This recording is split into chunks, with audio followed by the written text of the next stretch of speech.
Simon Fourcade, Martin lui va s'élancer dans quelques instants. Simon, Anne-Sophie est en place. Anne-Sophie, on rappelle justement la start list de l'équipe de France. Et il faudra attendre un peu, oui, pour voir Martin Fourcade Messaoud, puisqu'il partira en deuxième relayeur. Le premier, il s'agit d'Emilien Jacquelin, et puis on aura ensuite Simon Détieux et Quentin Fillon-Maillet pour terminer.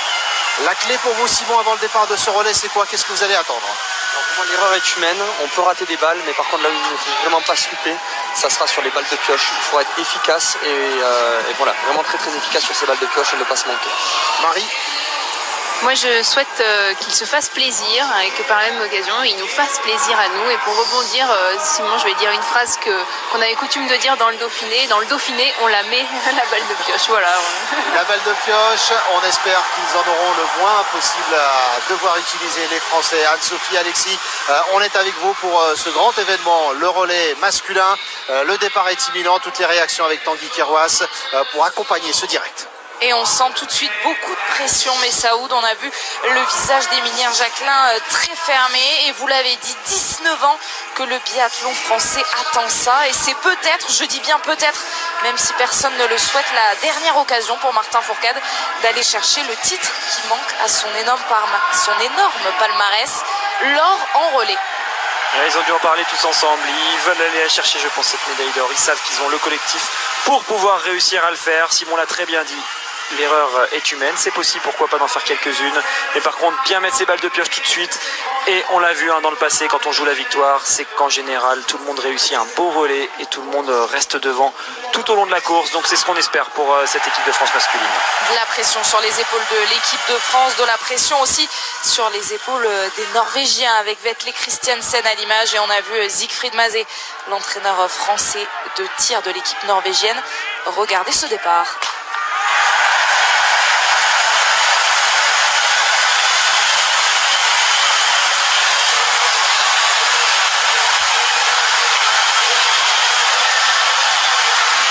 Devant une foule en délire, il y a des drapeaux partout, ça crie, ça soutient, ça applaudit, ça encourage les biathlètes présents sur cette start list avec au total 27 nations représentées.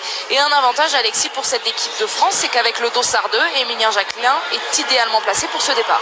Oui, il est bien placé sur la première ligne, mais comme les trois équipes qui sont favorites de cette course, c'est-à-dire l'Allemagne et la Norvège, face à cette équipe de France et d'entrée dès le premier relais, on va assister à une course de très haut niveau, je pense, avec des athlètes, Christiansen, Eric Lesser, Emilien Jacquelin, qui sont là pour en découdre tout de suite. Et on le comprend bien, il n'y en a pas un qui est plus fort que l'autre. Alors oui, Emilien a été champion du monde sur la poursuite, ok, ça c'est une chose. Par contre, Christiansen, on le sait, il a des capacités particulièrement intéressante pour ses relais, ses formats qui sont assez courts, il est grand, il est dynamique, il est capable de bien tirer, donc voilà, il va falloir jouer avec lui et essayer de rester avec lui. Et Eric Lesser, on en parle à chaque fois, c'est un excellent premier relayeur, donc l'objectif d'Emilien est simple, rester avec ces deux noms que je viens de citer.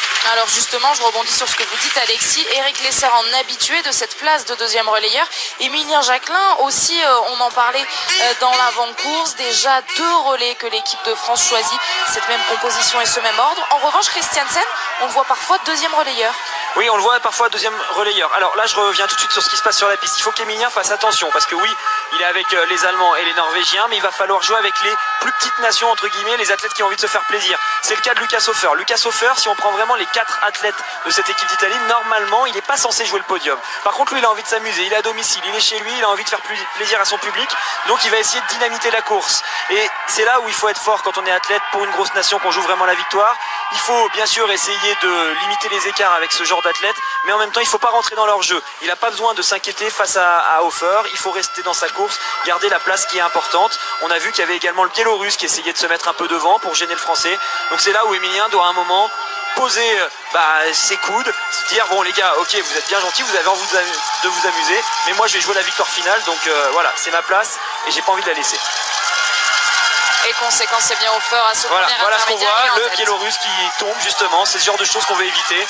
Un athlète qui est tout fou, qui veut s'amuser et qui peut vous faire chuter. Donc voilà, c'est lui qui est tombé finalement, mais c'est à ça qu'il faut faire attention. Lucas Hofer qui a décidé donc de se placer en tête. Dominique Vindisch fait également partie de ce relais italien. Choix des Italiens, premier et quatrième. Et je ne sais pas si le Suédois n'a pas cassé un bâton. Dans la chute, on le voit avec sa combinaison jaune. Il a cassé un bâton. Ouais, il vient de le récupérer à l'instant. Le Suédois, le Biélorusse en tombant lui a cassé le bas du bâton. Donc il fallait changer. Ça y est, c'est reparti désormais pour l'équipe de Suède, l'équipe numéro 8, qui peut courir enfin avec ses deux bâtons. Avec Pepe Femling qui est premier relayeur pour cette équipe suédoise. Emilien Jacquelin, toujours idéalement placé, donc bien à l'abri derrière Vetle Christiansen et Lucas Hofer. Je le disais, Dominique Vindisch, lui, partira quatrième relayeur. Et au milieu pour cette équipe d'Italie, et bien un petit peu comme tout à l'heure chez les filles, il y a deux incertitudes avec Thomas Bambolini et Daniele Capellari. Christiansen le sait, Lucas Hofer normalement n'est pas dangereux sur le centre de la course, alors il le laisse partir. On a vu qu'il n'avait pas appuyé la relance. Ça sert à rien pour Emilien, pour Christiansen et pour Eric Lesser de monter dans les tours, de s'épuiser et d'arriver avec un rythme cardiaque trop élevé sur le premier tir. L'important pour Christiansen à ce moment-là de la course, c'est que la France soit pour l'instant derrière lui. Il va surtout gérer par rapport à ça. Après, on le sait, sur ses premiers tours, c'est jamais facile, même si Lucas Hofer a envie de prendre de l'avance, c'est jamais facile de prendre vraiment l'avantage, car avec les phénomènes d'aspiration et tout ça dans les descentes, finalement les athlètes qui sont en groupe finissent toujours par revenir.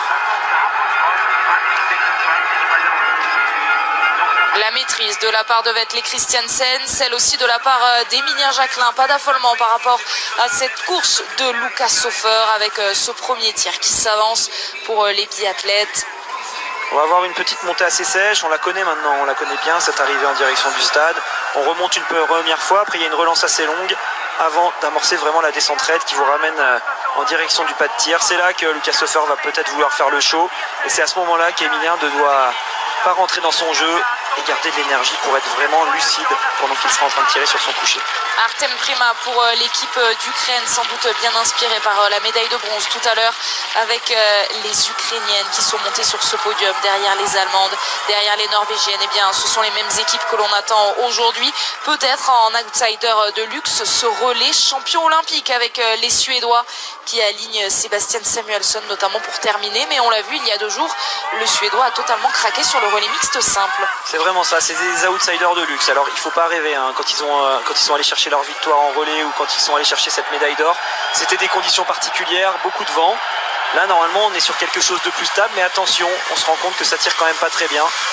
Les Suédois pour l'instant sont quand même bien passés à côté de leur championnat du monde. Et puis normalement on y croit moins, mais malgré tout il va falloir les surveiller comme les Ukrainiens et les Autrichiens. C'est ces 3 équipes qui peuvent être dangereuses si l'une des grosses nations se rate. Et comme Lisa Vito dit tout à l'heure, Lucas Hofer va pouvoir s'installer plus rapidement par rapport à son numéro de dossard. La première balle sera sans doute à mettre à son compte. Petite information sur les Russes, on voit que Garanitchev, qui lui aussi a subi la perquisition de ce matin, arrive seulement sur le tapis.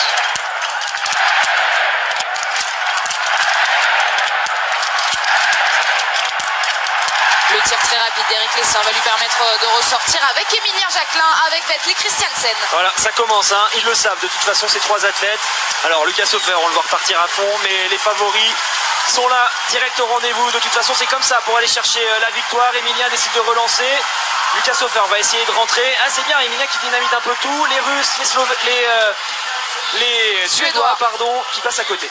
Les Suédois vont aller au moins à 2 reprises sur la note pénalité. Gros craquage de Pepe Femling qu'on voit à l'image. Et là, Alexis, on va être très honnête. Tout à l'heure, on voyait qu'il y avait des petites nations sans leur manquer de respect et qu'on allait pouvoir rentrer. Là, quand même, c'est tout de suite verrouillé avec notamment Emilien Jacquelin qui est en tête. On a vu chez les filles que les premières relayeuses des grosses nations, des nations qu'on avait citées comme favorites, n'étaient pas forcément devant. Donc on savait qu'il allait y avoir des rebondissements.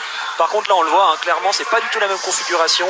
Les 3 athlètes qui représentent les 3 nations favorites de ce relais répondent d'entrée présente sur ce début de course. 3-5 sur 5, ça repart ensemble pour Emilien Jacquelin, Christiansen et Eric Lesser. Je vous le disais, c'est peut-être pas celui qui va faire la meilleure course. Enfin, c'est peut-être pas là que ça va se jouer. Là où ça va se jouer, c'est l'équipe qui va pas perdre les pédales au moment où ça va vraiment compter.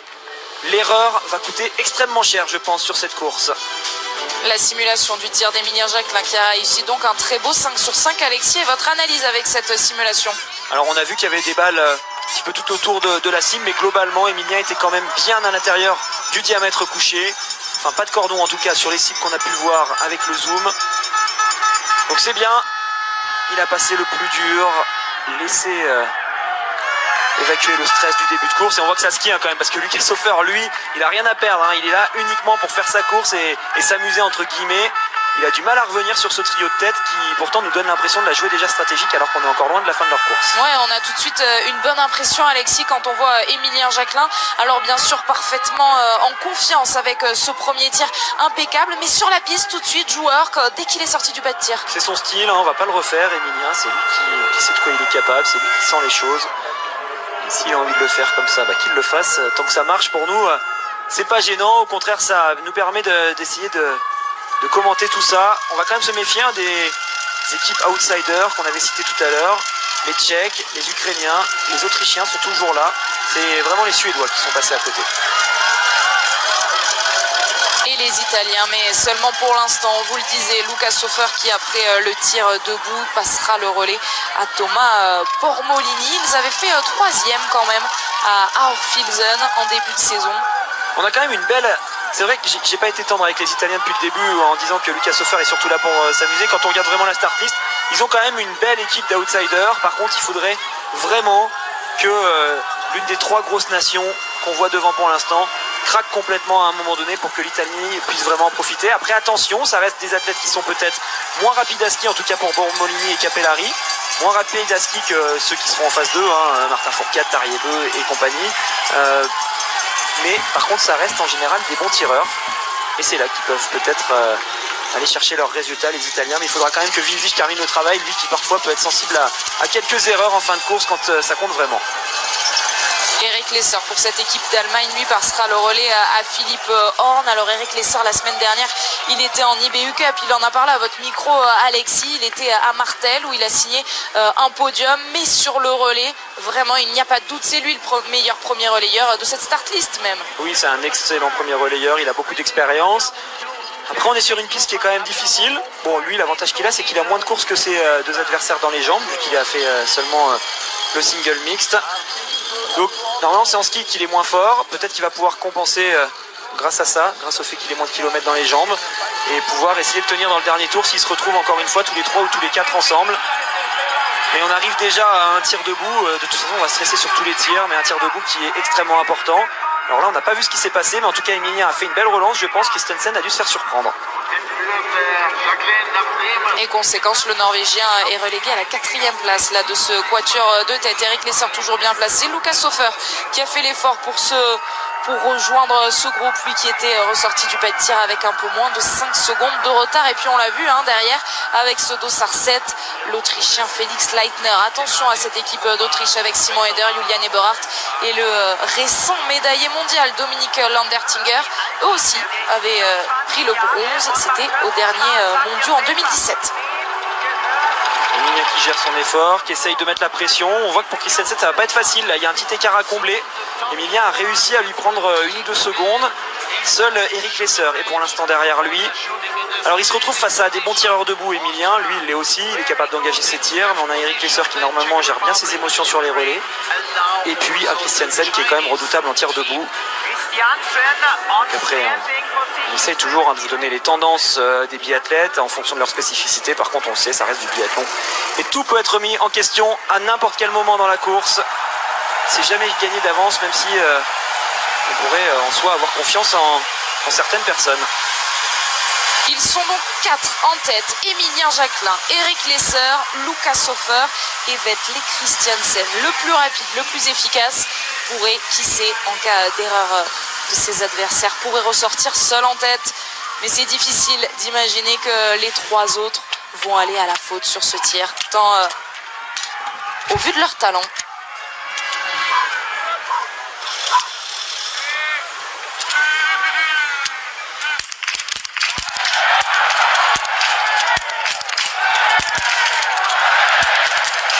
Il a failli nous faire une Dorothée à vireur, Emilien Jacquelin. Malheureusement, il y en a une qui est dehors. Attention à l'Allemand qui gère pour l'instant très bien. Ouais. C'est lui qui va ressortir en tête finalement, Eric Lesser.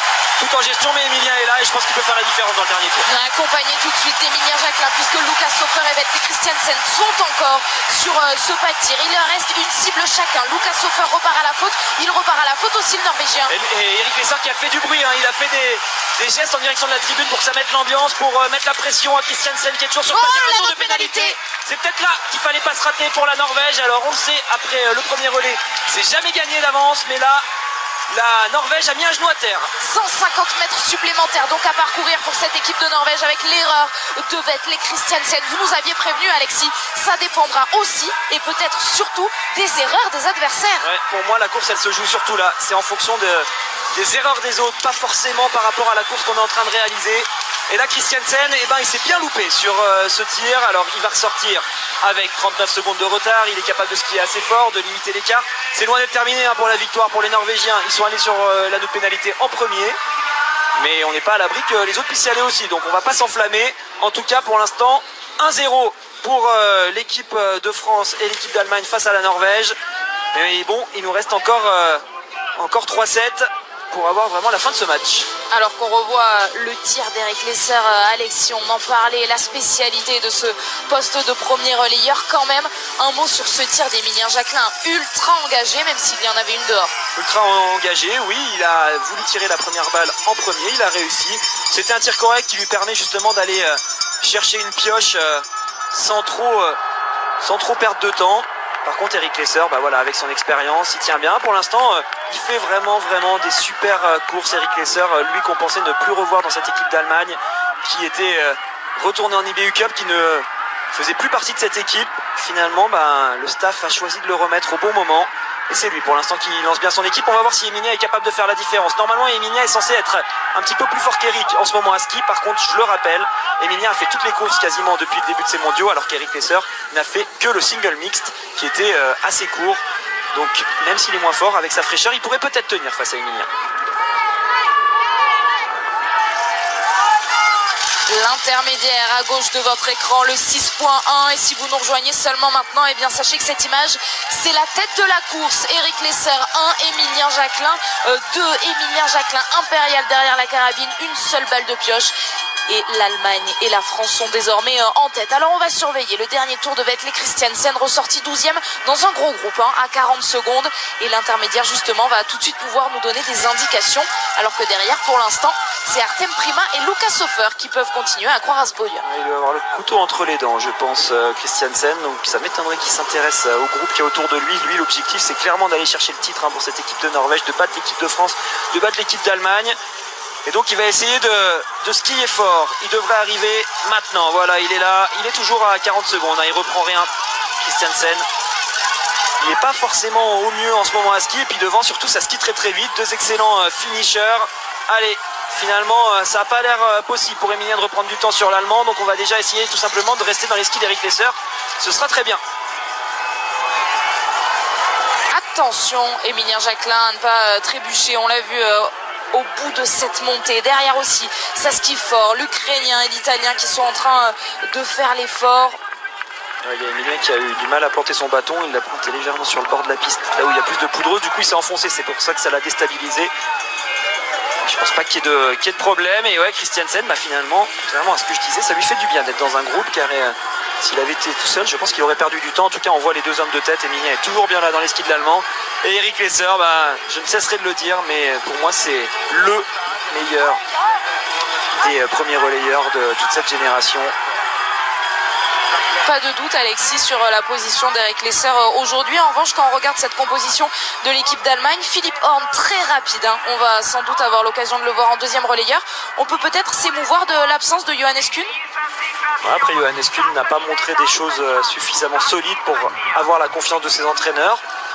On le sait, sur les relais, il ne faut pas forcément mettre les athlètes qui sont le plus forts sur le moment. Il faut surtout mettre des athlètes qui sont en confiance, qui se sentent bien sur le pas de tir, qui se sentent bien derrière la carabine. Et on a estimé que Kuhn ne faisait pas l'affaire et que Lesser, bah, grâce à son expérience, pourrait apporter un petit plus à cette équipe. En tout cas, c'est ce qu'il aura réussi à faire sur son premier relais. Il va falloir maintenant que les 3 relayeurs qu'il va y avoir ensuite s'inspirent de lui. Ouais, et après Philippe Horn, il y aura Arne Pfeiffer et Bénédicte Doll pour une très grosse armada allemande. Le voici justement, l'Allemand Philippe Horn aux côtés, vous l'aurez reconnu, de Martin Fourcade, deuxième relayeur pour cette équipe de France. Ils vont donc être côte à côte juste après le passage de ce relais. Ils ont skié extrêmement vite, hein, les 2 premiers de cette course. On voit que derrière, même si Lucas Hofer et l'Ukrainien font un bel effort, ils n'arrivent pas à reprendre de temps. Est-ce que Christiansen est toujours à 40 secondes ou peut-être quelques secondes de plus? On va voir ça dans quelques instants. En tout cas, ça arrive sur ce stade pour l'Allemagne et la France. Allez, Martin Fourcade face à Horn. Horn, il va quand même se retrouver dans une situation qu'il a quasiment jamais connue dans sa carrière. Eh bien oui, Alexis, puisqu'il dispute ses tout premiers mondiaux, Philippe Horn. Il dispute donc ce tout premier relais mondial et il va être à côté d'un monstre en la personne de Martin Fourcade, deuxième relayeur donc. Et c'est là que c'est encore plus intéressant, Alexis, parce qu'on en a parlé beaucoup de cette place de deuxième attention, pas s'accrocher relayeur. quand on passe le relais, attention, parce que là c'est mal parti. Il y a Emilien qui s'est accroché. En fait, l'Allemand, je ne sais pas pourquoi il ne s'est pas mis beaucoup plus à droite. Il est resté sur le côté. Il a enfermé un peu Martin. Du coup, on s'est retrouvé coincé. Martin, il allait accrocher son ski dans la barrière qu'il y avait sur le côté. Mais normalement, c'est tout bon. On n'a pas eu l'image jusqu'au bout. On va peut-être la revoir au ralenti, cette image, alors qu'on voit l'Italie et l'Ukraine qui s'élancent à leur tour avec 18 et 19 secondes de retard. La Norvège est là. Je le vois, Christiansen. C'est le biathlète que vous voyez à l'image. Il va donner le relais tout de suite à Johannes Dalle avec ce dossard numéro 1 et il y a donc 38 secondes de retard pour la Norvège face à l'équipe de France et l'équipe d'Allemagne qui sont toutes les deux en tête. On marque une pause, on se retrouve juste après pour suivre l'intégralité de cette course.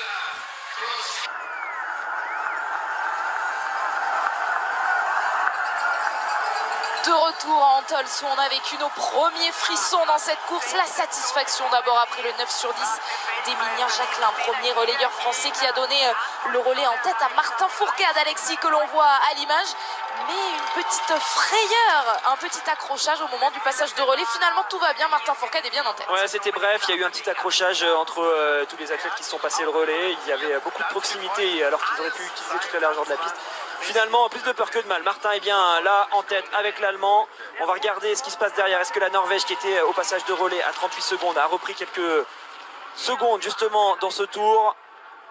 Mais en tout cas, ça arrive déjà pour ce premier tir. Martin est devant. Il a déjà enlevé ses lunettes pour habituer ses yeux à la luminosité qui est quand même assez importante sur ce pas de tir avec beaucoup de soleil. Il faudra prendre en considération le vent qui pour l'instant est quasiment nul sur ce pas de tir.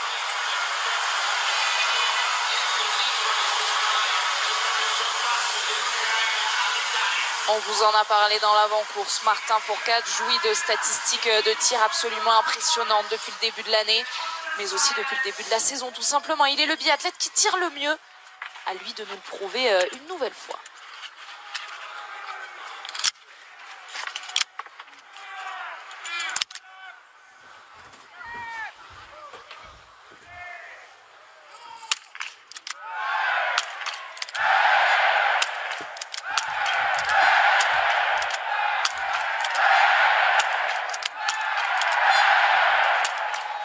Ils se répondent coup pour coup et aucun avantage sur ce premier tir. Ils vont ressortir ensemble, français et allemands. Par contre, ce qui est bien, c'est qu'ils n'ont fait aucun cadeau aux adversaires qui sont derrière.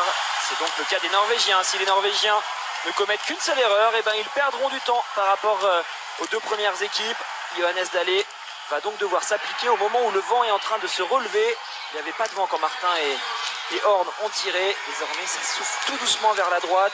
Mais normalement, si le Norvégien est concentré, ça devrait pouvoir le faire. Thomas Bormolini, pendant ce temps-là, est déjà ressorti du pas de tir. Le voici avec moins de 18 secondes. Donc d'écart sur la tête. Et Johannes Dalle maîtrise donc les éléments et ressort lui aussi avec un plat. Il a été fort, il a été prudent. Il n'a pas essayé de rattraper du temps en tirant. Il y a des athlètes derrière lui qui s'étaient installés après, qui ont tiré plus vite. Malgré tout, il est resté dans son schéma. C'est ça qui est important pour l'instant. Il n'est peut-être pas en mesure de revenir, mais au moins ne pas laisser l'écart se creuser. Et oui, les Italiens pour l'instant qui répondent très très bien. Ils la tiennent actuellement cette 3e place. Avec également les Autrichiens de Simon Eder, les Tchèques d'Andrej Moravec qu'on va suivre tout au long de cette course, mais qui sont donc derrière Martin Fourcade, ressorti le premier, juste à côté de Philippe Horn, après ce tir que l'on revoit. Une tendance Basse droite, hein, j'ai l'impression pour les balles de Martin.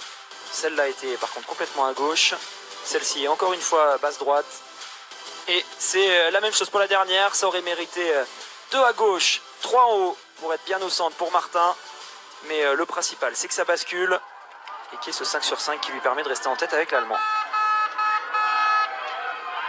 L'Allemand, on le rappelle, hein, Alexis, certes, qui dispute ses tout premiers mondiaux, mais qui s'est montré extrêmement rapide, notamment sur le sprint, où il a terminé 8e la semaine dernière, où il avait signé le 4e temps de ski. Il ne faut donc pas s'étonner de ne pas voir Martin Fourcade faire la différence sur la piste. Non, il n'y aura pas d'écart pour l'instant à ski entre les deux. Martin le sait, Horn est extrêmement en forme. Il nous avait impressionné hein, sur le sprint.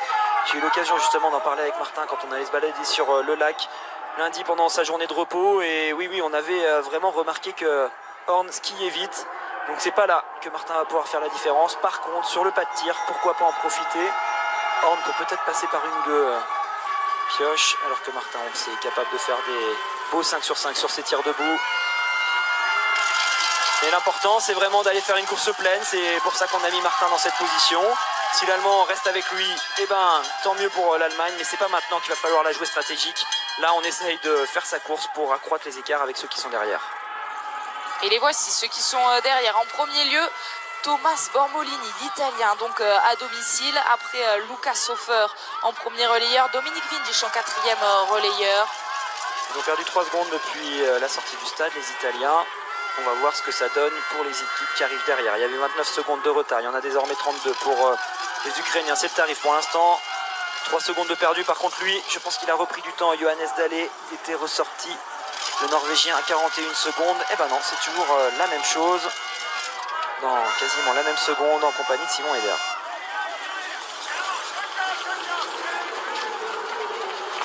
Ouais, Simon Eder, l'Autrichien, qui peut s'appuyer sur de très belles statistiques derrière la carabine. Mais justement, ce n'est peut-être pas ça qui va faire la différence aujourd'hui. On sent que c'est extrêmement serré, qu'il y a une très grosse densité avec tous ces biathlètes qui, en plus de skier très bien, ça va aussi faire la différence derrière la carabine. Ça a été le cas notamment d'Emilien Jacquelin qui est avec Tanguy. Course quasi parfaite, Emilien, juste petite frayeur au moment du passage de relais. Ouais, une petite frayeur. On arrivait avec beaucoup de vitesse avec Eric Lesser et finalement Martin s'est très bien lancé, mais Philippe Horn est plutôt parti prudemment et je pense qu'il était en poussée et du coup vu qu'il serrait un petit peu avec Martin, voilà, on s'est fait peur. Heureusement il n'y a pas eu de casse pour les Allemands comme pour Martin et moi. Enfin, une petite frayeur, encore une, mais ça va pour l'instant. Ça va être une course d'usure avec la Norvège et l'Allemagne en principaux adversaires. Pour l'instant, on voit que la Norvège a pris 40 secondes de retard, c'est tout bénéfice. Ouais, c'est un pas de tir difficile avec l'altitude, on le répète, on l'a vu avec le relais féminin juste avant. Voilà, il y a eu un gros relais sur les tirs couchés, en tout cas, on était les 4 grosses nations à faire le plein.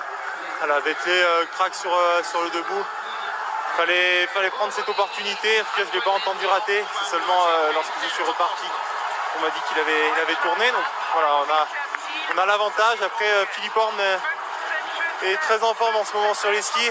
Après voilà, on connaît les qualités de Martin. Sur le tir debout, Martin a quand même plus de qualité, plus de vécu que Philippe. Voyons voir la suite.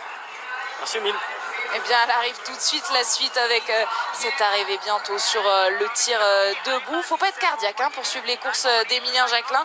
Il s'en amusait, c'est vrai, sur le relais mixte simple. Il avait perdu son bâton sur le tapis avant de ressortir. Là, il s'accrochait au moment du passage de relais. On espère qu'il y aura encore des émotions fortes à vivre, notamment avec Emilien Jacquelin à partir de demain, les dernières courses de ces mondiaux. On se retrouvera à 11h pour les mass start. C'est ce qui est fort hein, pour les deux athlètes qui sont devant, Philippe Horn et Martin Fourcade. Ils ont repris du temps sur Johannes Dahlé qui en avait pourtant repris un tout petit peu sur le début du parcours. Allez, ils arrivent sur le pas de tir, les deux. C'est un tir debout qui est extrêmement important.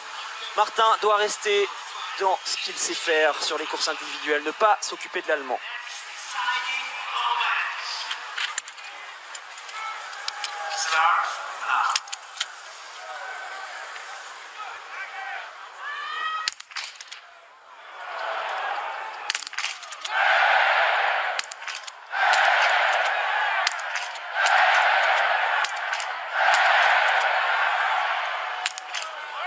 Emilien Jacquelin l'avait prédit. Martin Fourcade a davantage d'expérience. Mais Philippe Horn, grâce à un tir rapide, malgré une erreur, va pouvoir ressortir. Il a été extrêmement malin, Philippe Horn, sur ce tir.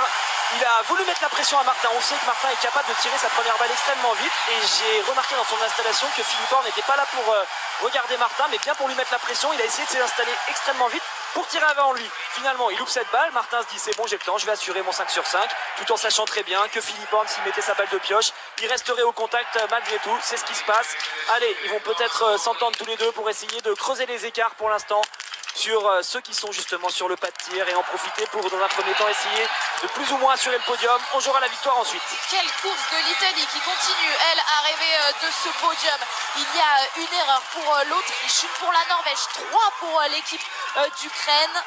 Et Thomas Bormolini qui peut donc repartir tranquillement. Ça y est, c'est terminé pour Simon Eder qui ressort. Et pour Johannes Dahlé, décidément, il y a encore une erreur. Ouais, encore quelques secondes qui vont s'accumuler. Ça perd du temps pour la Norvège. Alors il y a les frères Bö derrière, hein. Il faut quand même faire attention. C'est encore loin d'être fini. Mais par contre, là, s'il va sur la note pénalité une deuxième fois, ça va commencer à devenir compliqué.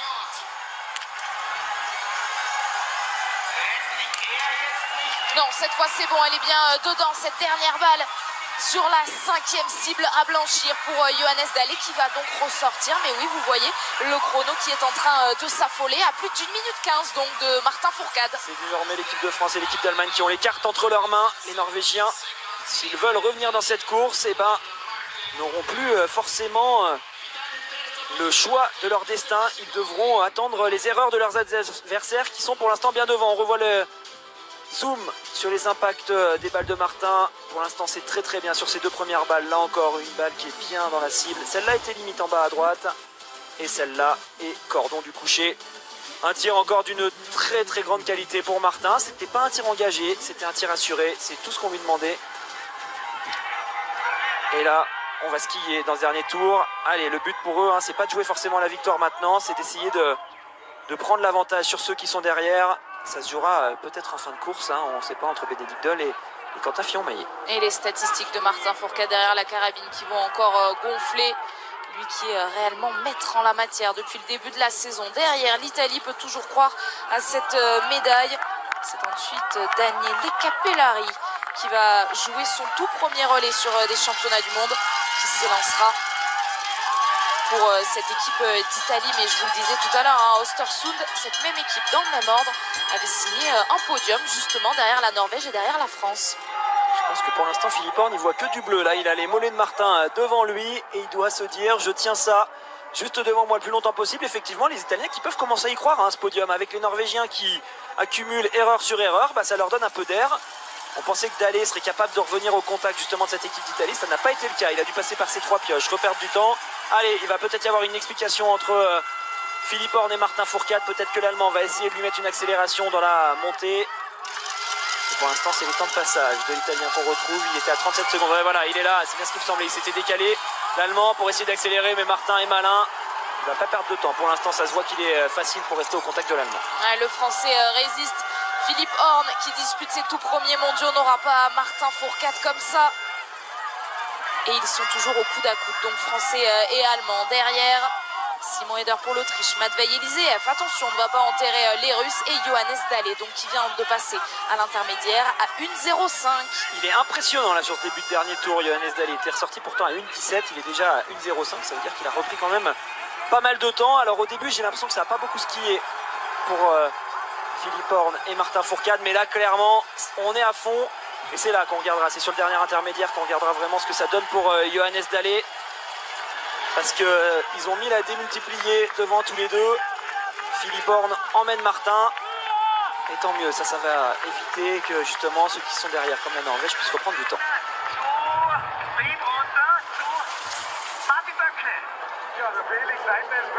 Martin Fourcade qui en tout cas a donné le maximum avec là une dernière démonstration sur la piste, lui qui a été impérial derrière la carabine pour s'offrir, on l'espère, le seul titre qui manque à son énorme palmarès, ce titre en relais masculin.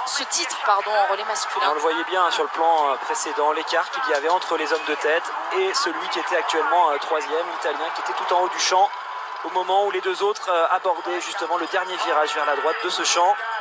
L'Italie troisième, vous avez derrière l'Autriche juste devant les Bulgares, et les Norvégiens sont là juste devant les Slovènes et les Russes.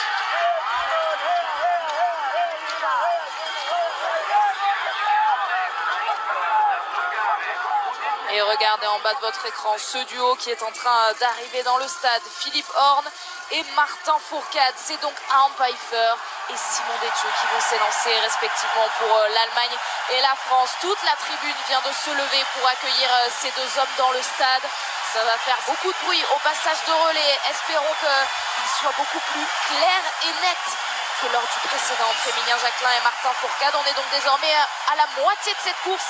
Et la France est toujours en tête, mais elle va devoir se défaire de l'Allemagne. Et ce coup-là, ils sont bien écartés pour qu'on puisse passer le relais tranquillement. Attention, Philippe Horn n'a pas croisé la route de Simon. Il aurait pu partir de l'autre côté. L'Allemand, décidément, on va se faire peur à chaque fois.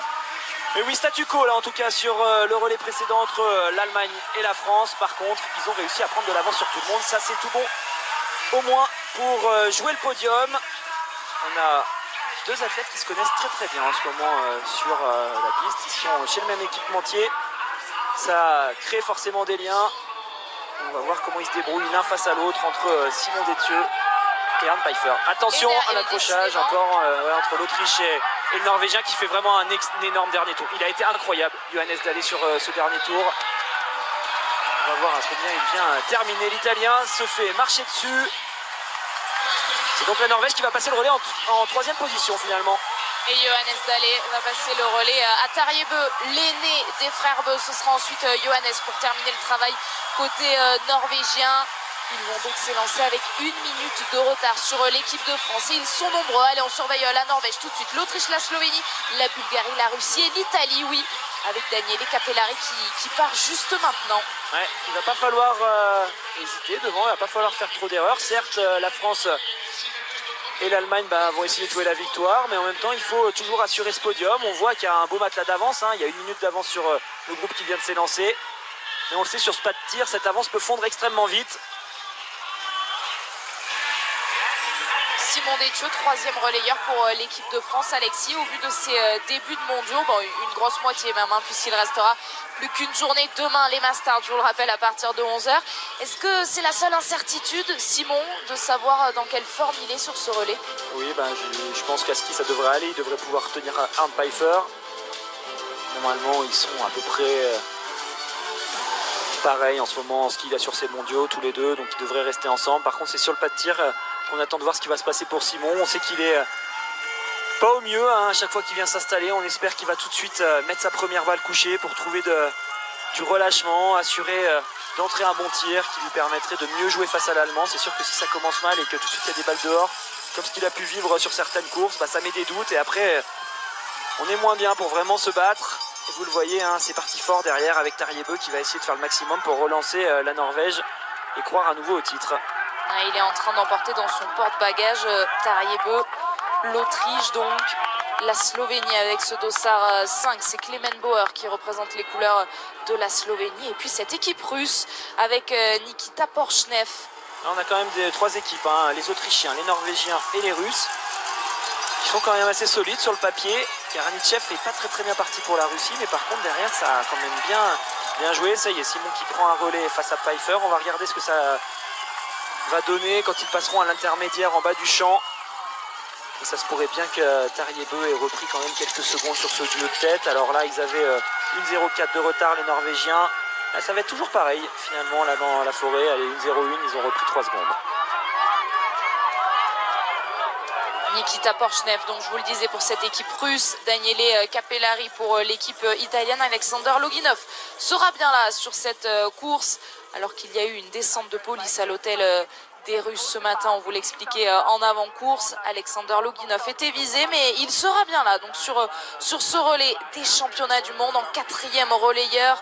Ce sera Quentin Fillon-Maillet pour la France, Johannes Bø pour la Norvège, Bénédicte Doll pour l'Allemagne, mais on n'en est pas encore là évidemment, puisqu'il reste 2 tirs pour ces 3e relayeurs. Ouais, pour revenir sur ce que vous étiez en train de dire par rapport aux Russes, Loginov, il est dans la même chambre que Garanitchev, et pour avoir toutes les petites informations, ils se sont fait défoncer la porte à 5 h 45 ce matin. Les policiers n'ont pas ouvert avec la clé, ils ont vraiment défoncer la porte pour les réveiller et les prendre par surprise. Donc c'est sûr que ça a dû les affecter. On a vu que Garanichev faisait pas un relais sensationnel.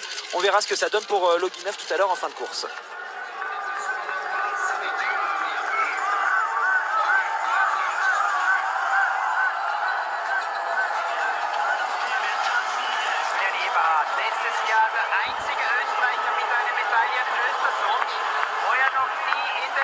Allez, un nouvel intermédiaire qui va peut-être nous permettre de savoir si l'écart se creuse ou si l'écart se réduit entre ce duo tête.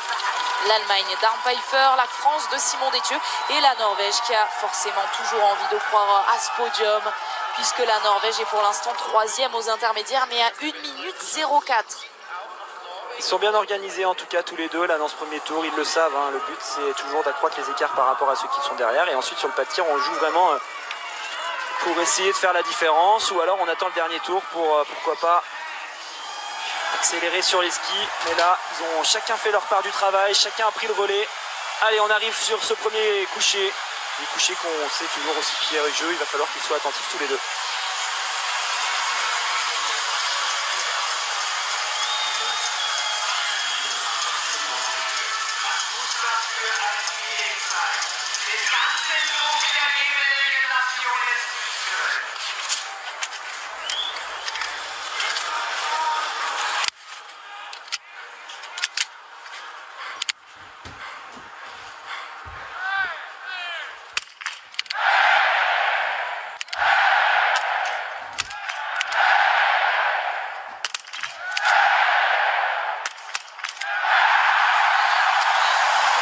Quelle ambiance, hein. Pfeiffer ressort en tête sous les applaudissements. Il va être suivi par Simon Détieux. C'est bon ça, Alexis, pour Simon et pour sa confiance. Ouais, très assuré. Simon, il le sait, hein, il n'est pas en confiance sur ce pas de tir, donc c'est normal qu'il tire plus doucement que l'Allemand. Il a besoin de se rassurer. Et là, c'est chose faite. Allez, bien s'employer pour tout de suite essayer de rentrer dans les skis de Pfeiffer, pouvoir se mettre à l'abri derrière lui sur le plat, pour profiter des phénomènes d'aspiration dans les petites descentes qu'il y a dans la forêt qu'on voit pas toujours à l'image, mais par contre c'est quand même important d'être tout de suite au contact. Ça arrive derrière pour l'Autriche, la Slovénie et la Norvège.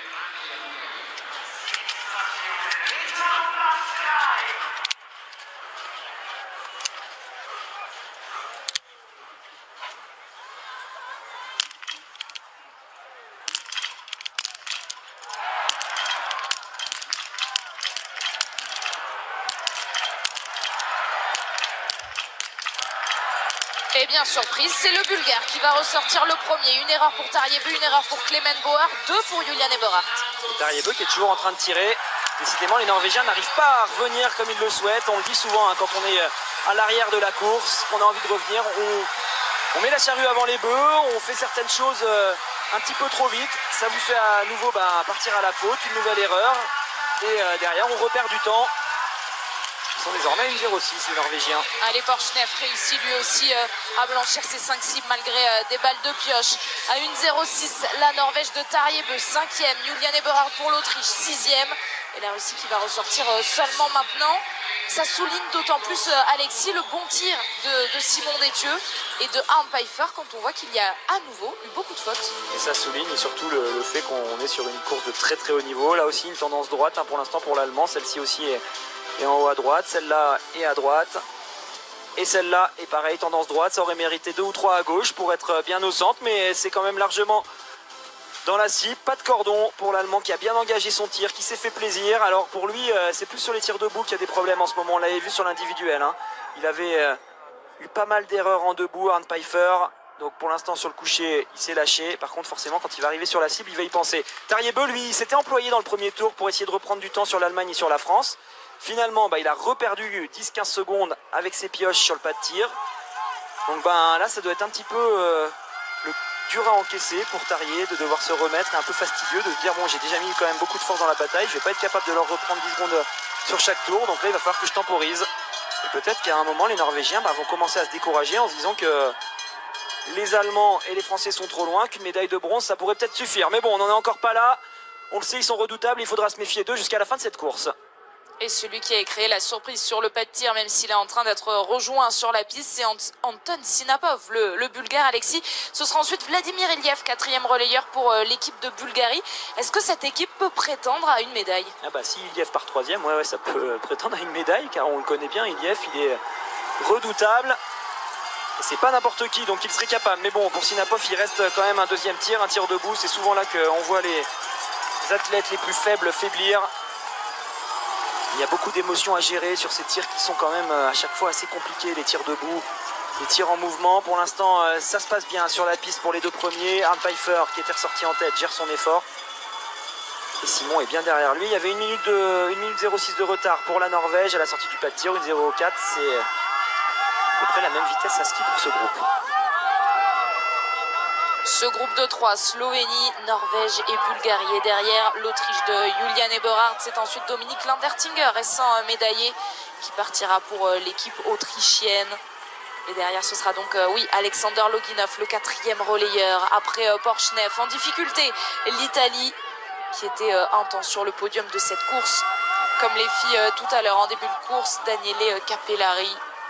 Et pour revenir aux Bulgares, c'est le premier relayeur qui a été extrêmement performant, bien au-dessus de son niveau habituel.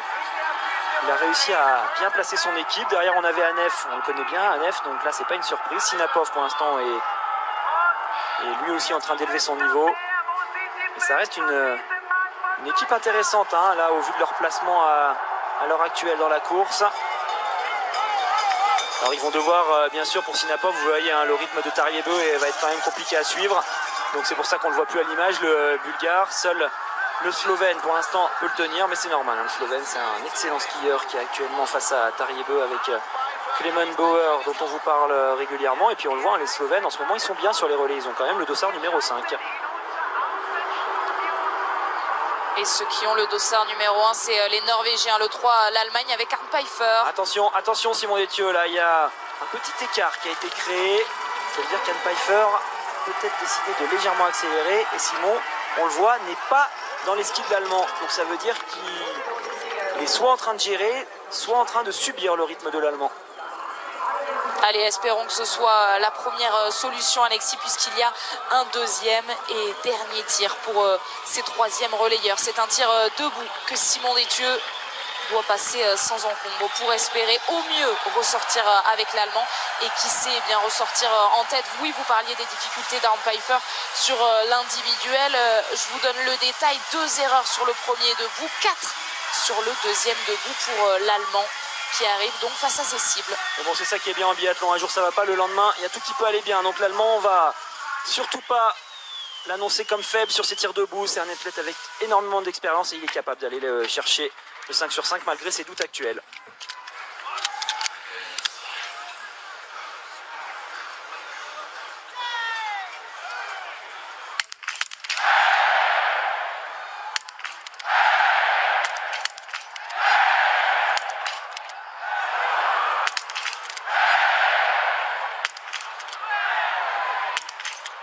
Allez, il en reste une aussi pour Simon Détieux. Arne Pfeiffer n'a pas encore tiré sa dernière balle. Ouais, c'est bien pour Simon qui s'est bien repris. Ils vont donc pouvoir ressortir ensemble, c'est impeccable. Ouais, Pfeiffer qui a eu du mal à mettre sa balle de pioche, ça a permis à Simon de reprendre du temps. Et finalement, ils ressortent ensemble. Alors, on a vu Simon qui était légèrement décroché avant l'arrivée sur le pas de tir. En tout cas, ce qui est intéressant, c'est qu'ils n'ont pas beaucoup laissé de temps sur le pas de tir, même s'ils ont fait une pioche. La Norvège qui rentre désormais va toujours se retrouver à environ 50 secondes, même si Tariebeu réalise un 5 sur 5. Donc je le disais, hein, Simon qu'on a vu légèrement décroché sur la fin de ce tour face à Pfeiffer.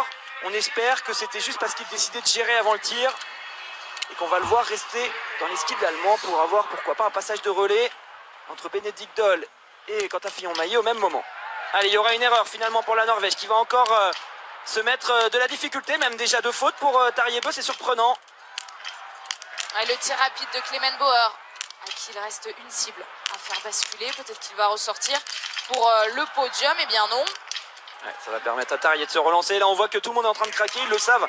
Il y a le podium qui est potentiellement jouable. C'est Tarier finalement qui s'en sort le mieux, mais Clement Bauer va rester au contact. Ouais, ils vont ressortir ensemble, alors que pour l'Autriche, eh bien désormais il y aura un anneau de pénalité pour Julian Eberhardt qui a loupé 3 cibles. Allez, peut-être un seul anneau, mais ça va être compliqué. La Bulgarie qui va peut-être toujours jouer, toujours vouloir y croire. Mais regardez, Tariebeu et Clement Bauer maintenant sont bien partis. L'Autriche, on oublie avec 2 anneaux de pénalité. La Russie va pouvoir ressortir.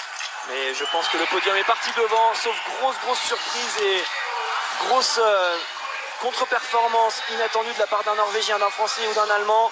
Je pense que toutes ces équipes ne pourront plus le jouer, le podium. Et oui, ce qu'on redoutait est en train de se produire. On l'avait senti que Simon n'était pas au même niveau qu'Arne Pfeiffer dans le tour précédent. Et bien ça se confirme, il a l'air d'être dans le dur là, Simon, sur ce relais. Et Arne Pfeiffer est en train d'en profiter pour creuser des écarts. Et attention, parce qu'on est seulement au début du tour, ça pourrait coûter très cher à l'équipe de France sur cette fin de dernier tour. Alors justement, Alexis, ça pourrait coûter combien de secondes quand vous voyez l'attitude d'Arne Pfeiffer et celle de Simon Détieux sur cette piste? Il peut vite y avoir 10-15 secondes à la fin de la boucle. On va suivre ça avec attention, évidemment, sur tous les temps intermédiaires. Et avant de retrouver justement cette piste après ses ralentis, des tours par la zone mixte où Martin Fourcade est avec Tanguy Kerouas. Martin, c'est du très haut niveau pour l'équipe de France et pour l'équipe d'Allemagne aujourd'hui. Ouais, on a fait les 3/4 de la course et c'est 2 très belles équipes. Les Allemands sont très bien aujourd'hui. Eric Lesser fait une course fantastique. Philippe, qui était avec moi, fait aussi une course magnifique. Il était déjà très rapide sur le sprint. Donc voilà, moi j'ai eu un petit souci de fixation tout au long de la course. Je pense suite à l'accrochage avec Emilien au début. Donc j'ai eu du mal à passer la surmultiplier. Mais voilà, je suis content de ce que j'ai réussi à faire. Et maintenant, j'attends mes coéquipiers. Je suis un peu impuissant. C'est une situation qui est toujours spéciale. Mais voilà, j'ai confiance en Quentin sur ce dernier duel. J'espère que ça va tenir entre Simon et Arndt. Arndt avait à peine mieux à l'arrivée du dernier tir, mais Simon est un finisseur redoutable. Donc voilà, je suis persuadé qu'il va réussir à s'accrocher. En tout cas, j'y crois fort. Merci Martin. Il est en train de temporiser justement Simon, là on le voit à l'image, il a certes accusé le coup en début de tour, mais là ça va, il a stabilisé l'écart pour l'instant. Et pour revenir sur ce que disait Martin utilise une marque de ski avec des fixations qui sont réglables sur un rail, et je pense qu'au moment où il a tapé dans la barrière, ça a dû faire sauter le petit clip, ce qui permet de tenir sur ce rail, et ça a dû le gêner avec un réglage qui était différent de celui qu'il espérait. Mais bon, ça lui a permis quand même de rester en tête. On va attendre maintenant les intermédiaires de la fin du champ pour voir à combien Simon va passer de Pfeiffer.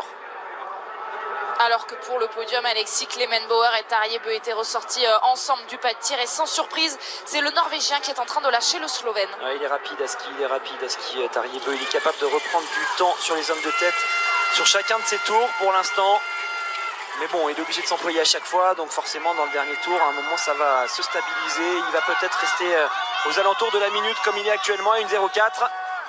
Alors ça veut dire que l'Allemagne et la France vont avoir l'avantage face à la Norvège, certes, mais par contre ils n'auront pas beaucoup le droit à l'erreur face à un Johannes Bö qui sera bien évidemment redoutable. Et ouais, attention, l'écart est quand même désormais assez important. Il va peut-être y avoir 7-8 secondes entre l'Allemagne et la France à la fin de cette descente. Alors, on s'inquiétait sans doute vous aussi derrière votre télé de ne pas voir Simon Détieux arriver. Alors justement, il va y avoir un intermédiaire qui va nous permettre vraiment de voir l'écart, mais cette vue aérienne nous permet déjà de la jauger. 10 secondes, il pourrait y avoir 15 d'ici la fin du tour, car on le sait, c'est vraiment dans cette dernière partie que ceux qui sont dans la difficulté subissent le plus, et c'est là qu'ils perdent le plus de temps. Donc bon, Quentin ne va pas partir avec Benedikt Doll. Il va devoir temporiser, gérer son effort différemment. Et c'est l'Allemagne finalement qui va avoir les cartes entre les mains pour aborder ce dernier relais. Et il va être donné dans un boucan pas possible, ce relais avec toute cette tribune qui est en train d'accueillir Arne Pfeiffer. L'Allemagne est en tête de ce relais des championnats du monde. Benedikt Doll va prendre le relais. Alors avec 10, avec 15 secondes, on va le voir dans quelques instants sur l'équipe de France. Quentin Fillon-Maillet ne s'est pas encore mis en place. Benedikt Doll est bien là et il va pouvoir s'élancer. Allez, maintenant on va regarder avec inquiétude les minutes qui sont en train de s'égrener. Avec combien de temps Quentin Fillon-Maillet va s'élancer? Eh bien, vous le voyez, moins de 15 secondes, Alexis. Ouais, 12 secondes,6. Allez, Quentin va pas pouvoir rentrer facilement sur l'Allemand, qui est quand même extrêmement rapide. Benedikt Doll, c'est l'un des meilleurs skieurs du circuit.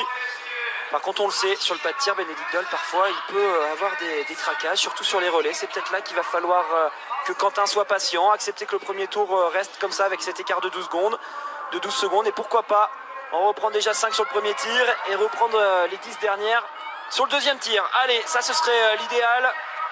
Il va quand même falloir les surveiller, ces Norvégiens qui vont encore arriver aux alentours de la minute. Ça veut dire qu'ils seront environ 45 secondes derrière les Français.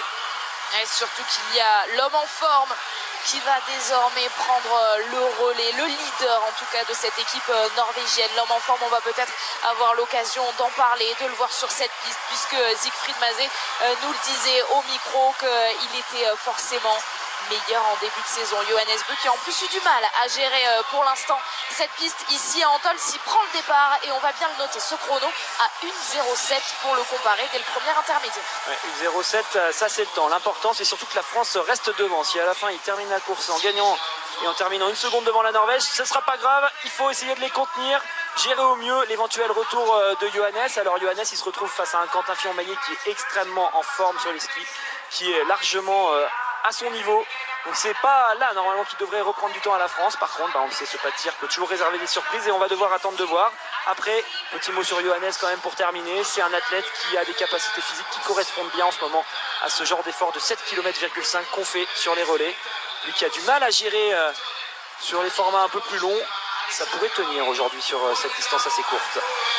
Et c'est ce qu'on va avoir l'occasion de voir quand la réalisation rebasculera sur la piste. Mais d'abord, on voit ce top 5 se mettre en place avec cette image. Alexander Loginov qui prend le départ donc aujourd'hui de cette course. La Russie qui s'élance avec 2 minutes 05 de retard sur l'Allemagne. Regardez le niveau qu'il y a sur cette course des championnats du monde pour l'instant. Seulement 2 pioches pour l'Allemagne, seulement 2 pioches pour l'équipe de France. Alors on va me placer l'intermédiaire, 13 secondes,8. Ouais. Bénédicte Doll est parti à fond, c'est normal. Il veut essayer, je pense, de décourager Quentin. On revoit le passage de relais. Est-ce qu'ils se sont bien touchés? Ouais, sans problème. C'était parfait là, ce passage de relais pour Bénédicte Doll et Arne Pfeiffer. Donc Arne Pfeiffer, lui, il est en train de se reposer, mais Bénédicte Doll, il a dû se dire allez, je pars à fond, comme ça je décourage Quentin et je garde ma petite pioche d'avance au moins jusqu'au premier tir.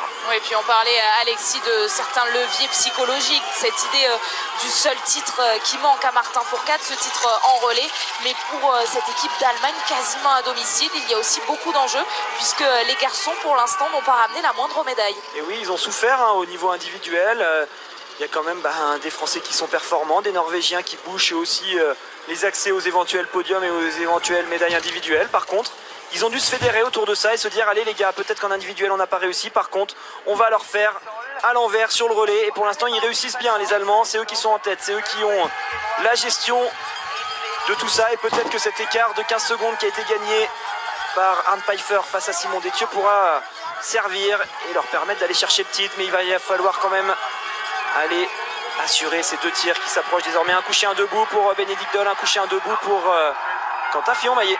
Alors que les pauvres dossards, le 17 de l'Estonie et le 27 du Japon, vont se faire laper par Bénédicte Doll, par Quentin Fillon-Maillet. Et en 3e position, la Norvège. Alors ce podium qui semble se dessiner, même si oui, il manque 2 tirs, vous l'avez dit Alexis. Allemagne, France, Norvège. Dans quel ordre? C'est ça désormais qu'on va tenter de définir et que le pas de tir va tenter de définir. Il y a des athlètes qui se font laper, qui sont à la corde. Bénédicte Doll a voulu prendre la meilleure trajectoire, c'est normal. Et on a vu le japonais, il me semble, qui a failli le coincer, mais il va devoir s'arrêter avec sa combinaison noire et rose. Car on ne laisse que ceux qui sont vraiment en train de jouer devant et ceux qui se font prendre un tour par d'autres équipes doivent malheureusement pour eux s'arrêter. Il est à 16 secondes désormais Quentin et ça se confirme. Bénédicte Doll est parti pour l'instant plus vite.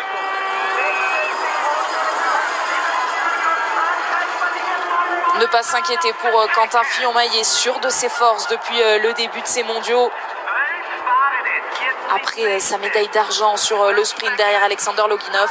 Après forcément ça doit cogiter dans la tête aussi de Quentin après ce qui s'est passé pour Loginov. Lui qui fait 2e derrière lui sur le sprint, il a peut-être dû se dire oula, qu'est-ce qui se passe avec le russe, pourquoi il y a une perquisition comme ça, est-ce que ça pourrait pourquoi pas nous ramener une médaille imprévue. Donc Quentin doit jouer avec peut-être des émotions qu'on n'avait pas forcément abordées et auxquelles on n'avait pas forcément pensé avant cette course, mais en tout cas il est en train de gérer son effort, normalement il est en forme, il n'y a aucune raison qu'il ne le soit pas. Il était extrêmement rapide depuis le début de ces mondiaux. Il va arriver avec ses 15 secondes de retard sur l'Allemand. Il est déjà à la moitié du pas de tir. Quentin Fillon-Maillet, vous le voyez, avant le tir de Bénédicte Doll.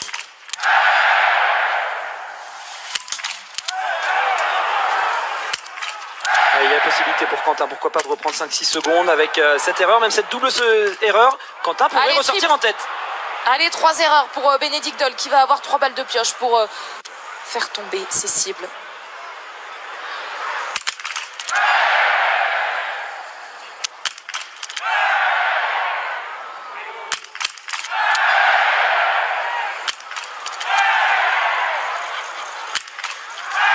C'est bon ça, Quentin Fillon-Maillet qui va pouvoir ressortir avec Bénédicte Doll. Qu'est-ce qu'il fait Bénédicte Doll sur le tapis. Ouais, je sais pas ce qu'il a fait Bénédicte Doll là. Au lieu de partir, il a ramassé quelque chose sur le tapis.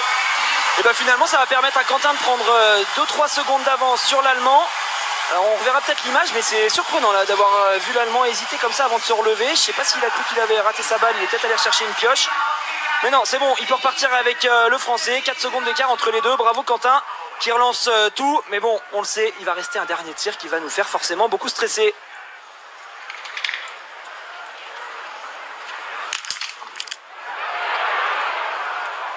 Elle est perdue loin en bas. Cette première balle de Johannes. Et là on sent que ça va beaucoup mieux. Mais c'est pas sur ce tir qu'il va reprendre du temps. Finalement il va même partir encore une fois à la faute. Et bah ouais, normalement pour la victoire ça va bien se jouer entre la France et l'Allemagne. Alors on le sentait, mais là ça se confirme de plus en plus. Parce qu'il avait skié vite, hein. Vous le voyez, Johannes, il avait repris quand même beaucoup de temps sur la piste. Ah mais elles sont étonnantes ces 2 fautes de Johannes Beu.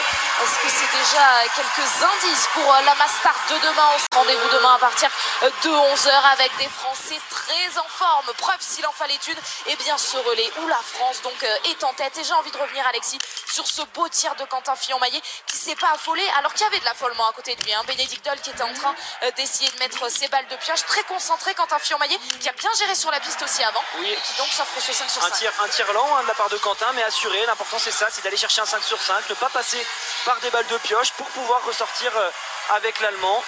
Donc bon bah voilà, on ne sait pas ce qui s'est passé pour Bénédicte Doll, il a pinaillé quand il s'est relevé, ça a permis à Quentin de reprendre quelques secondes d'avance. On va voir hein, quand on les verra sur la piste s'ils sont ensemble ou pas. Les 2 athlètes aussi, Quentin a gardé cette marge, mais pour l'instant bah, on le sent, une course de très haut niveau entre la France et l'Allemagne, et pour l'instant la différence se fait vraiment sur des tout petits détails. Un état physique un tout petit peu moins bon pour Simon face à Pfeiffer, et puis bah là une erreur de manipulation de la part de Bénédicte Doll qui permet à Quentin finalement de reprendre la tête.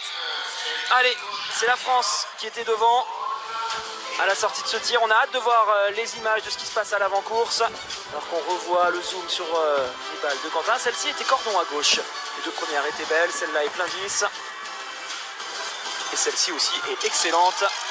Et il a gardé son avantage finalement Quentin Fillon-Maillet. Ouais, vu comme il est en forme en ce moment à ski, il ne faut pas lui laisser ce genre de petites secondes, car derrière c'est très difficile de les combler. Alors est-ce qu'en plus Alexis, Bénédicte Doll en aurait trop laissé dès le premier tour? Il y avait une réelle différence, hein, 16 secondes. Ce qui est sûr, c'est que l'homme en forme à ski de ces mondiaux, c'est Quentin.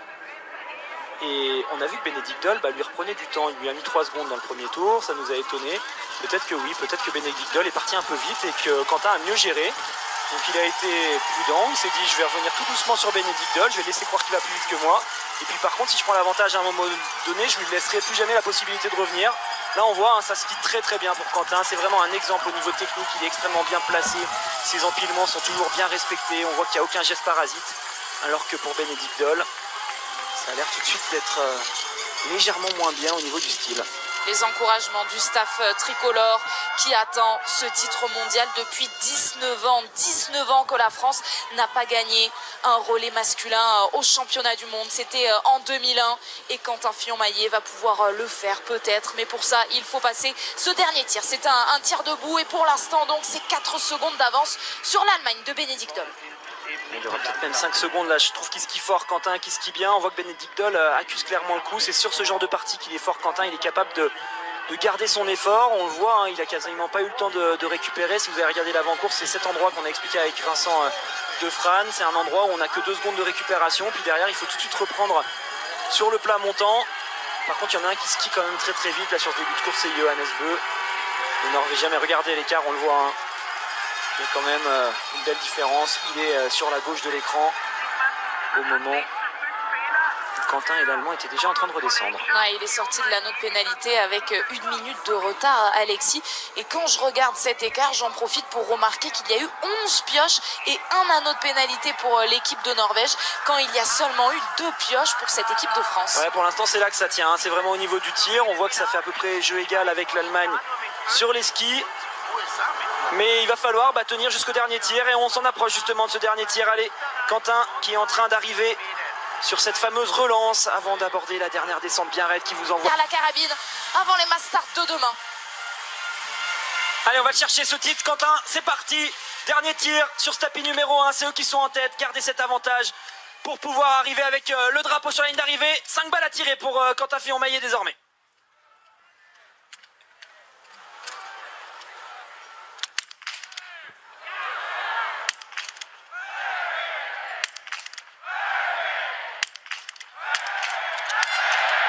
Allez, une seule erreur pour Quentin. Bénédicte Doll a à peine commencé à tirer lui aussi. En plus, ça fait une erreur. Allez la mettre tout de suite, Quentin. Oh. Allez, oui, Quentin est en train de trembler, mais on voit c'est la même chose pour l'Allemand. Il y a du temps. Le Norvégien n'est pas là pour l'instant. Se remobiliser. Il aura fallu cette balle et ils vont être champions du monde. La France va être championne du monde du relais. Emilia Jacquelin, Martin Fourcade et Simon Desdieux vont pouvoir exulter. Quentin Fillon-Maillet a réussi à blanchir cette dernière cible et c'est la panique pour Bénédicte Doll. Bravo les gars, c'était fabuleux. Bien sûr, on a stressé, mais c'est ça le biathlon. Ça fait partie de l'enjeu. Allez, les Allemands, il faut l'assurer. Il y aura un tour de pénalité. Attention, les Norvégiens peuvent terminer deuxième finalement. Si Johannes est parfait sur ce tir, il pourrait ressortir devant Bénédicte Doll. Il est extrêmement rapide depuis le début de cette course. Mais ça y est, les Français seront champions du monde. 19 ans après, on va vivre cette victoire des Bleus. Alors le tir très rapide de Johannes peut miguer une erreur. Et Bénédicte Doll, lui, en est aux 2 tiers de cet anneau de pénalité. L'Allemand va ressortir devant le Norvégien. Mais attention, ils vont ressortir ensemble. Ouais. Alexis, alors pour qui l'avantage, Johannes Bö ou Bénédicte Doll? Ouais, clairement, Johannes Bö, il est plus rapide depuis le début de la course. Bénédicte Doll a subi le rythme de Quentin dans le tir précédent. Ouais, il perd du temps quand même, là, Johannes, pour remettre ses bâtons. Et derrière, il va faire parler la poudre. 35 secondes d'avance pour Quentin Fillon-Maillet. On voit pas vraiment ce qui pourrait lui arriver. Bien sûr, on a envie de le retrouver. C'était stressant ce dernier tir, mais on sentait qu'il y avait quand même de la marche face à la Norvège. Allez, Quentin, on se fait plaisir pour aller chercher ce titre de champion du monde qui a échappé à l'équipe de France depuis si longtemps. On savait qu'ils avaient le quatuor parfait. Les Norvégiens ont hésité. Les Allemands ont été redoutables. Mais finalement, c'est l'équipe de France qui va aller la chercher cette victoire aujourd'hui. Et on revoit la joie d'Emilien Jacquelin, de Martin Fourcade, de Simon Desdieux et de tout le staff français. Oh, quel pied, qu'est-ce qu'elles font du bien ces images. Que c'est bon de vivre cette course, de la commenter avec vous qui êtes sans doute en train de vibrer sur votre canapé. Oui, la France va être championne du monde. Alors qui pour l'accompagner, ça aussi, hein, ça va nous tenir en haleine. À la fin de cette course, Johannes Bö, Bénédicte Doll, pour l'instant, Alexis, le Norvégien, il reste bien caché. Ah bah ils seront tous les deux avec l'équipe de France sur le podium, ça c'est sûr. Ils feront 2 et 3, dans quel ordre? On va voir ça. Je pense que Johannes a appris de son erreur face à Emilien sur la poursuite, ne pas attendre le sprint pour vraiment jouer quelque chose. Donc il va peut-être essayer de partir avant face à Bénédicte Doll. En tout cas, il a réussi à le rattraper. Pour l'instant, le Norvégien est dans les skis de l'Allemand. Quentin déroule toujours devant tout seul pour aller chercher encore un titre pour cette équipe de France, pour aller chercher encore une Marseillaise. C'est fabuleux ce qu'on est en train de vivre avec eux et c'est mérité ce titre. Ils ont réussi à le faire et quand on regarde les statistiques sur le pas de tir, ils ont seulement 4 pioches aujourd'hui les Français face à une équipe d'Allemagne qui a un tour de pénalité et 8 pioches, une équipe de Norvège qui a un tour de pénalité et 12 pioches.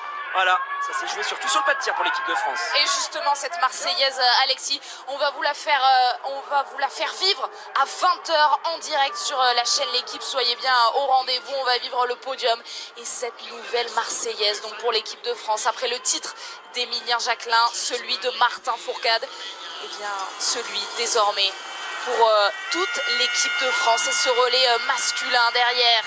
Qui deuxième, qui troisième. Pour l'instant, on se regarde. Martin qui va pouvoir compléter sa belle collection de médailles. Ça y est, ce titre, ce coup-là, il va l'avoir pour de bon. Il les aura toutes, ces courses, avec un titre de champion du monde. Christian Favre, le frère de Patrick. Christian qui est depuis des années technicien, mais aussi italien, puisque c'est le frère de Patrick. A le sourire, et c'est bien normal.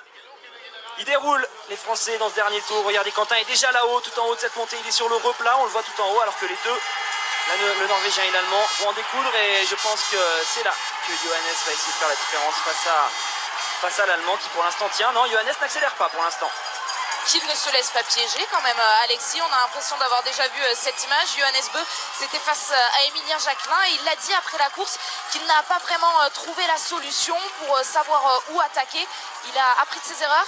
Il est encore parti très vite dans sa gestion de course. On a vu qu'il avait pris beaucoup de temps à Quentin et Bénédicte Doll sur le premier et le deuxième tour. Donc il est peut-être à bloc. J'ai pas l'impression qu'ils sont en mesure de le distancer au train. Là, il fait une belle relance. Là, ça y est, il a attaqué. Il essaye de faire la différence là. Alors c'est peut-être malin. Il va pouvoir accélérer une première fois. Regardez. L'Allemand ne peut plus pousser, il se met déjà en chousse et là si Johannes est capable tout de suite de réaccélérer dans le plat montant, l'Allemand ne pourra plus revenir je pense. Ouais, il a été intelligent ce coup-là, Johannes c'est là qu'il doit travailler pour pouvoir éviter de laisser Bénédicte Doll rentrer dans ses skis. Ouais, quelle course des Norvégiens, un anneau de pénalité, 12 balles de pioche et pourtant ce podium qui leur tend les bras est mieux que ça, ouais, avec cette deuxième place derrière l'équipe de France. L'Allemagne ne peut rien faire et va devoir se contenter de cette médaille de bronze, mais débloquer quand même ce compteur justement de l'équipe masculine, alors que nous, on va savourer l'arrivée de Quentin Fillon-Maillet. Quentin qui en profite, c'est bien normal. Il va pouvoir rentrer tranquillement dans ce stade. On va voir s'il arrive à attraper un drapeau. Ce serait beau.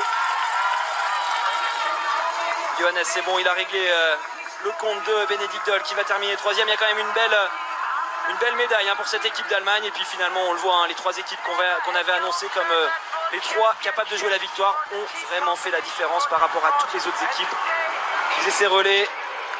Et les plus forts, Alexis, eh bien, ce sont les Français. Quentin Fillon-Maillet qui profite de ce dernier tour. Quentin Fillon-Maillet qui arrive le premier dans ce stade ici à Antholz. La France est championne du monde sur le relais. On va pouvoir la vivre, la revivre, cette course des dizaines, des centaines de fois. Parce que c'est trop bon de voir Quentin Fillon-Maillet arriver en premier dans ce stade. C'est trop bon de voir Émilien Jacquelin, Martin Fourcade, Simon Détieux et Quentin Fillon-Maillet être champion du monde 19 ans après 2001, et bien voici 2020.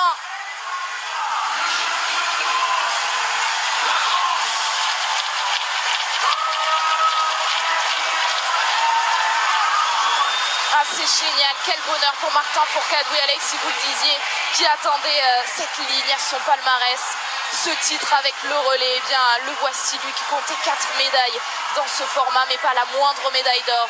Et bien désormais, elle va être autour de son cou ce soir à 20 h. On va le vivre évidemment en direct. Deuxième position, la Norvège et le fair play de Johannes Beu qui vient féliciter les Français. Troisième, les Allemands. Oui, Johannes qui a toujours été très fair play. Fourcade, beaucoup d'émotions au micro de Tanguy Carwas. Martin, vous connaissez les statistiques, c'est le titre qui vous manquait. Ouais, mais c'est une course par équipe, donc c'est pas à propos de moi aujourd'hui, c'est à propos de l'équipe, des techniciens, c'est le titre qui nous manquait. C'est pas uniquement moi, ça fait 19 ans que l'équipe de France attend ce titre. C'est un bonheur collectif et cette émotion, elle le montre, elle est témoin de tout ça. On va passer à Émilien parce que pour Martin c'est dur. Je crois que Martin, il y a beaucoup d'émotions à Émilien pour Martin de fêter ce titre. Pourquoi il pleure là? Qu'est-ce qui se passe? Écoutez, il pleure en direct à la télé, c'est le Martin qui lâche la pression de joie. C'est énorme de le voir comme ça, parce que ouais, il compte pour tout le monde Martin, et ce matin avant le départ, perso, j'y ai pensé, je me suis dit putain, d'habitude j'ai mon petit rituel où je me dis allez, tu le fais pour toi-même, pour tes proches et tout, mais aujourd'hui ouais, j'ai pensé à Martin, et je me suis dit putain, faut le faire pour Martin, pardon pour le gros mot. Mais c'est fort, fallait le faire pour lui aussi, et il a une carrière incroyable, c'est le titre qui lui manquait, donc c'est fabuleux. On va voir s'il est capable de revenir nous voir. C'est impressionnant ce qui se passe devant nos yeux. Simon, cette émotion, elle prouve que cette médaille, elle a une importance toute particulière aujourd'hui. Ouais, il va me faire pleurer aussi. C'est clair que c'est fou, ça fait tellement longtemps qu'on court après ça que voilà, qu'on en perd les mots tellement c'est beau. Ça a été une course palpitante, on en était stressé aussi, on en était vivant pour cette course. Ça fait longtemps qu'on en parle et on y allait jusqu'au bout. On a tous été bons en fonction de nos moyens du jour, donc voilà, super content. Pour battre l'Allemagne aujourd'hui, pour battre la Norvège, on sait il faut faire 4 courses parfaites aujourd'hui c'est hallucinant ce que vous avez réussi collectivement. Bah ouais, moi j'avoue que c'était une course un peu étrange à suivre. Il y a eu beaucoup d'écarts assez d'emblée de jeu. Mais c'est le jeu, ici ça fait des écarts et ça fait des pénats aussi. On l'a vu malheureusement sur la course des filles. Et voilà, on savait qu'il fallait un maximum une pioche par relais pour espérer rester sur le devant. Et à la fin, il y a une médaille d'or et puis les larmes de Martin, j'en reviens toujours pas. Bah ouais, en fait, c'est ce qu'on dit souvent, c'est que le relais, il est tellement partagé, c'est un bonheur collectif qui est décuplé fois 1000 par rapport à une course individuelle. Et voilà, Martin, c'est le relais c'est la médaille qui lui manquait depuis un moment. On en parlait souvent et voilà, on l'a fait, c'est incroyable. Merci Simon. Oh, quelle émotion, Simon et Marie, vous allez nous raconter ce que vous êtes en train de vivre, c'est tellement particulier. On va retourner voir Tanguy parce que Martin est de retour avec Quentin Fillon-Maillet. Ouais, avec un Martin qui a repris ses esprits. Tout va bien Martin, rassurez-nous. Tout va bien, mais voilà, au moment où je vous ai répondu, j'ai le souvenir de 19 ans en arrière qui est remonté assis sur le canapé de la maison avec mes parents en train de regarder tout le sport, parce qu'à l'époque la chaîne d'équipe ne transmettait pas le biathlon. Et voilà, à tout le sport, on apprenait que l'équipe de France était championne du monde. C'était un exploit sans nom pour Vincent Defrane, Julien Robert, Gilles Marguet, Raphaël Poiret. Et voilà, ce qui est beau aujourd'hui, c'est que c'est pas le dernier titre, le seul titre qui manquait à Martin Fourcade, c'est le titre qu'on attendait collectivement depuis 19 ans.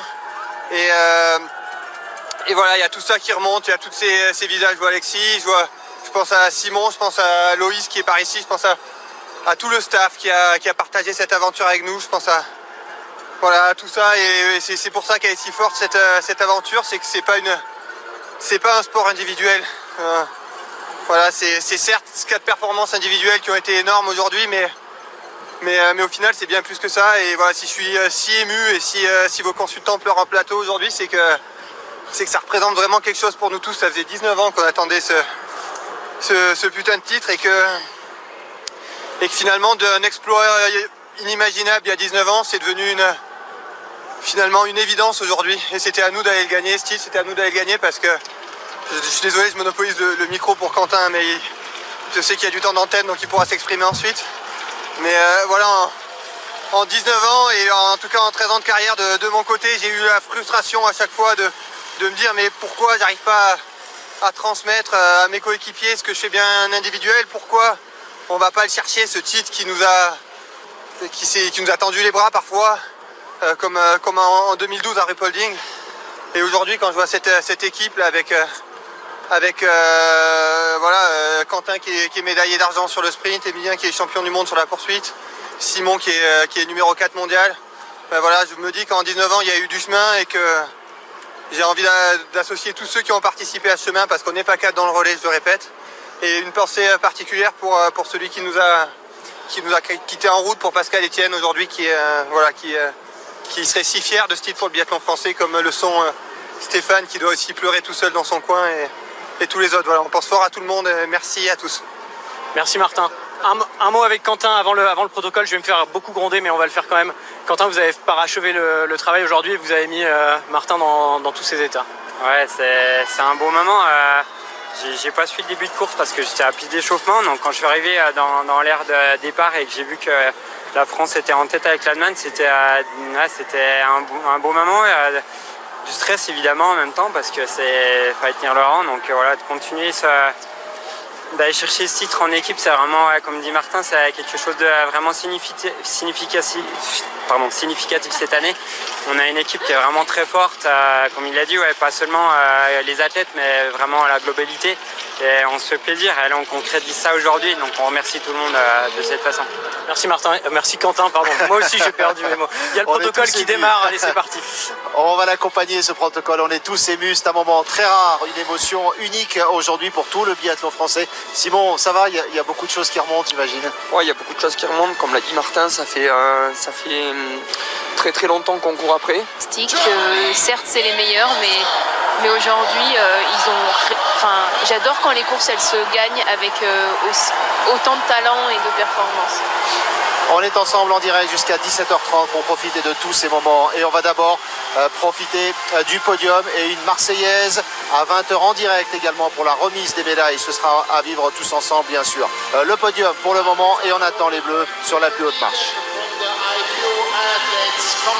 Avec cette troisième place pour l'équipe d'Allemagne, je vais essayer de le commenter moi aussi, ce podium, après tant d'émotions. Bénédicte Doll pris dans les bras par Arne Pfeiffer, l'Allemand qui n'a pas résisté au retour de Johannes Bö dans la dernière boucle. La Norvège est deuxième donc et elle va monter sur le podium tout de suite.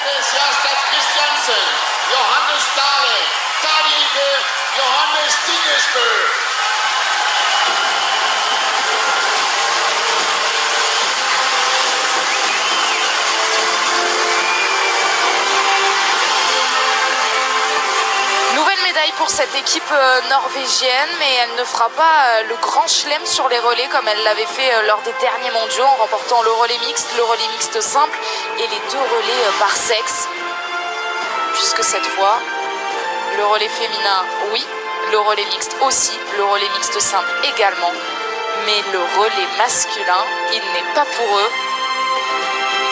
Il est pour l'équipe de France et on va voir donc Émilien Jacquelin, Martin Fourcade, Simon Détieux et Quentin Fillon-Maillet monter sur le podium dans une poignée de secondes maintenant et sur la plus haute marche de ce podium. First and world champion, France, Émilien Jacquelin, Martin Fourcade, Simon Détieux, Quentin Fillon-Maillet.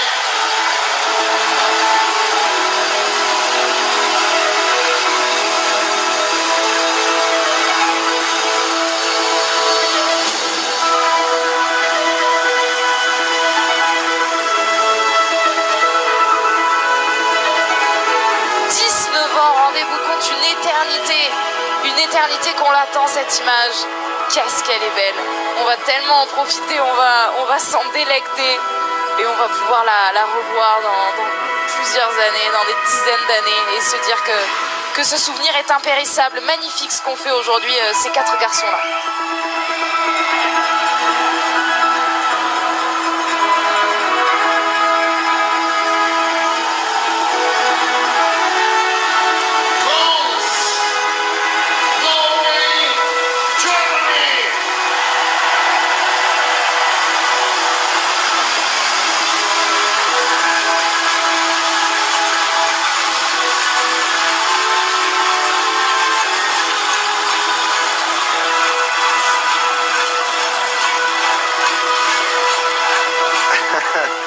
Le sourire radieux de ces quatre bonhommes qui ont réussi à offrir ce titre 19 ans après à l'équipe de France sur un relais. Vous ne l'avez pas vu, mais Marie, elle applaudissait pendant le podium et on vivra la remise des médailles encore une fois ce soir à 20h en direct pour cette médaille d'or, la 6e médaille dans ces mondiaux pour l'équipe de France et la Marseillaise qui retentira donc sur la place des médailles. Ça montre l'importance qu'il accordait à ce titre et au fait de pouvoir partager ça avec tout le staff, avec le public, avec ses copains, voilà, c'est grandiose.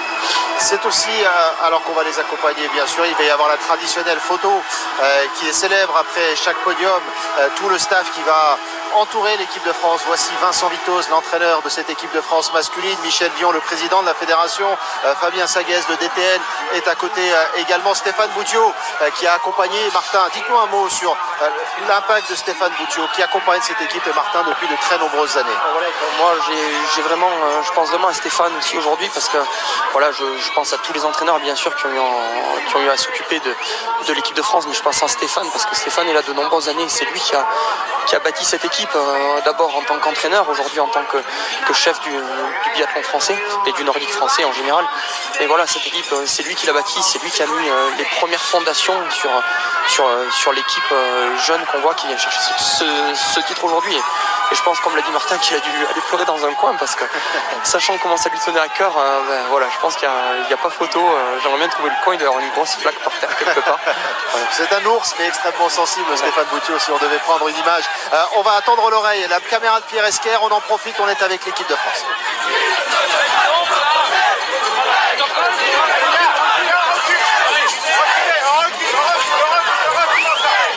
Allez, on est en place pour la traditionnelle photo.